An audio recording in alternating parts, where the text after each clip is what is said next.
Hi, my name's Donna, and I'm here today to talk to you about the Ho'oponopono and how it helped me get out of the darkest part of my life. I'm a single mother. My children are adults now, and I am a grandmother.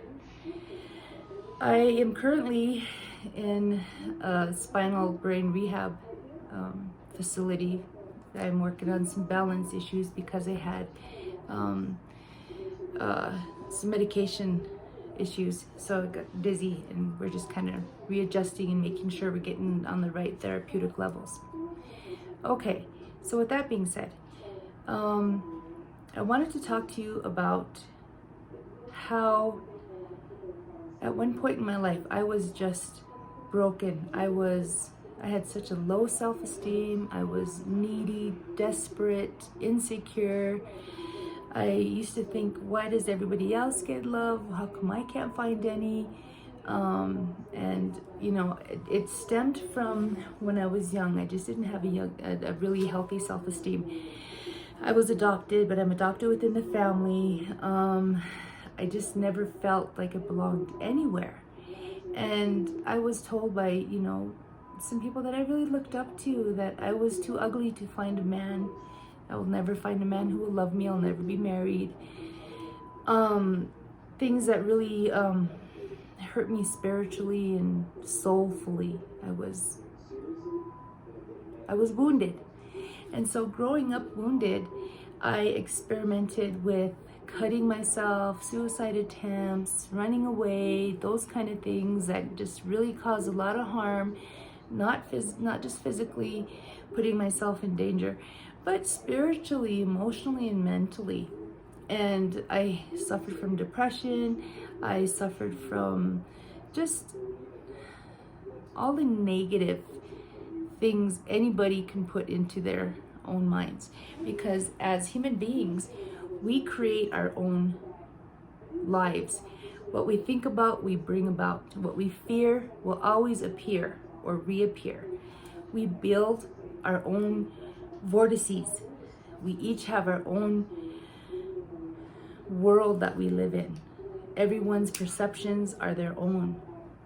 And so my perception on life was, it sucked.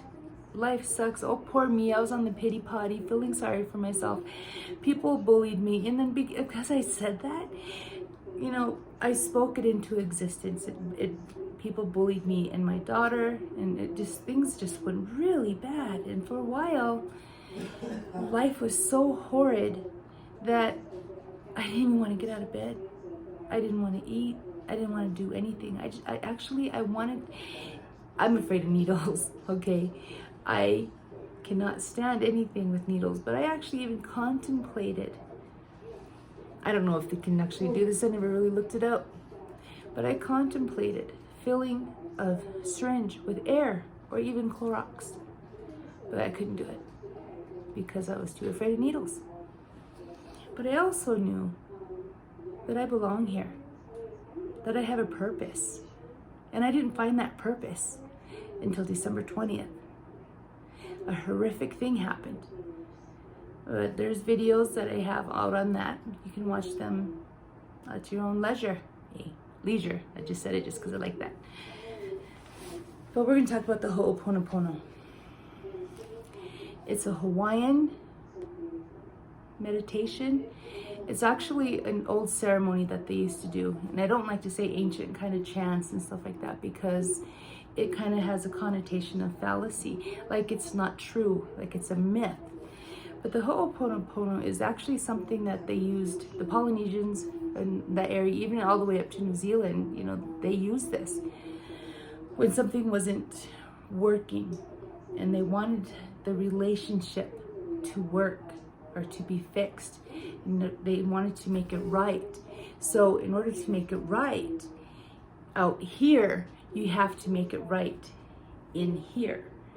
So the ho'o is to make it, and right is pono. So to make it right. And how you do that is you say 4 statements. It is, I'm sorry. Please forgive me. I love you.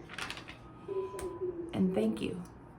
I do them in different orders, so that's why I had to look, because they kind of do it in a certain order.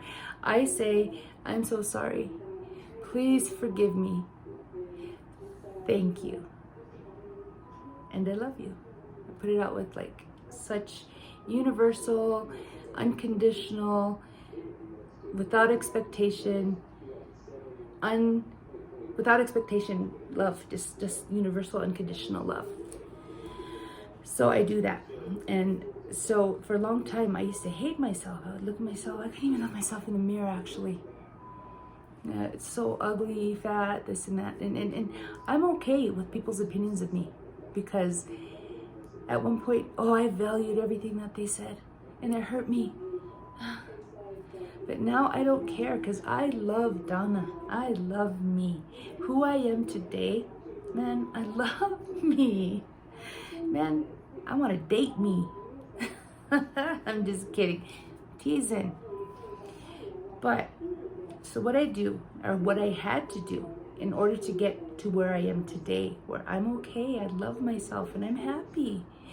I am soulfully happy.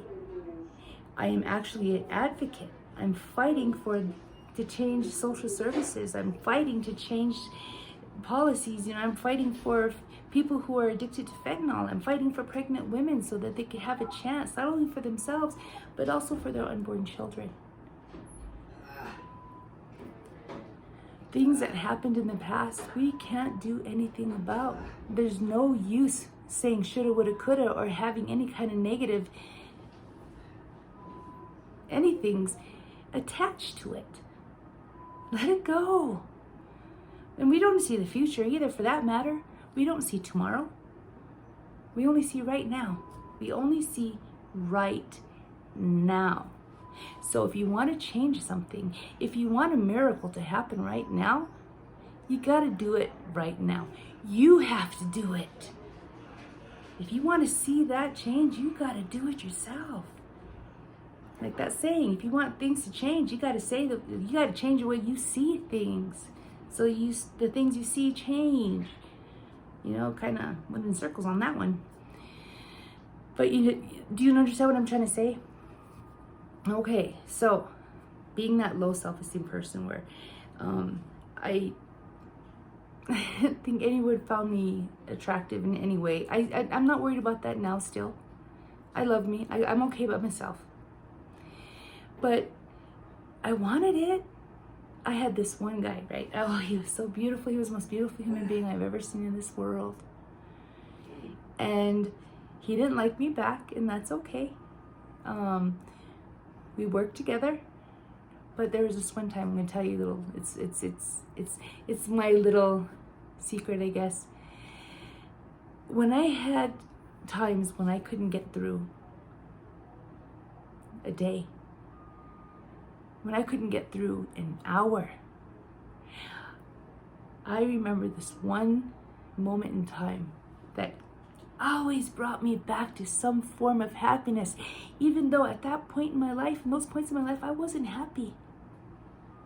I am now, but I had to use this moment. One time, long time ago, my son must have been about 2 years old, and we were at Sweat. And it was during the second door, and he came in late. And, let me tell you, because he's so beautiful, I was like, go ahead, folks, pray. Because, you can't be messing around and that kind of stuff. So after Sweat was over, we ate, and then we did dishes, we cleaned up. And then everyone left, and it was time to shut the house down. And it was just he and I, and so we sat outside by the embers, because it wasn't fire anymore, it was embers, and we talked.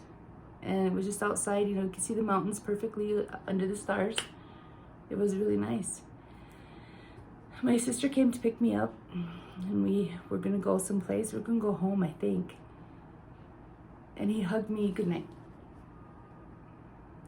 I've never had a hug, and I was like 26 years old. I never had a hug like that. I've never had a man who I was attracted to hug me back at least, you know, and he didn't let me go, and was like, okay, let go, and he didn't let go, and so I hung on tighter, and it was my home. Oh, and he smelled so good. It was home. It was so beautiful, and I was happy. And my sister's honking the horn, and I was like, oh no, So we had to say goodbye. And then I just held on to that memory for my whole entire life. That was like almost 30 years ago. And I held on to that for a long, long time. When I needed it to pull myself out of darkness or out of sadness, or when I was lost. So now, at this point in my life, I don't need to use him or that moment in time to bring me back to my happiness. Because I finally found that happiness. I had to go through all the shadow work.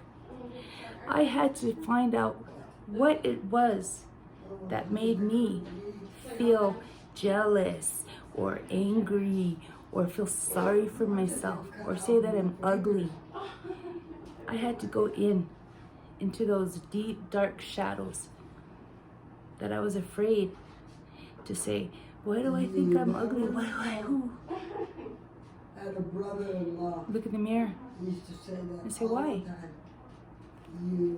So in order to do that, I mean, to face that, I had to look at myself, and I had to say, I'm so sorry, Donna.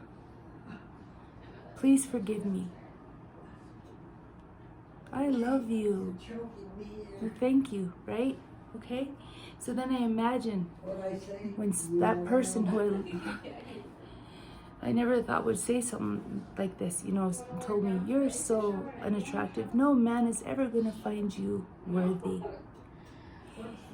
So I closed my eyes and I put myself, and I used to think, I remember him holding me. And I put myself in a really, because you got to put yourself in a positive, happy space. It doesn't work unless you put that emotion behind it. You have to put love, unconditional, pure love, universal love. Find that vibrational frequency. And once you're there, say, imagine yourself and say, I am so sorry. I'm so sorry that I put you through that, Donna, that I allowed you to feel unworthy. Please forgive me for for allowing myself to be seen as ugly. Please forgive me for making you feel that way, because I love you.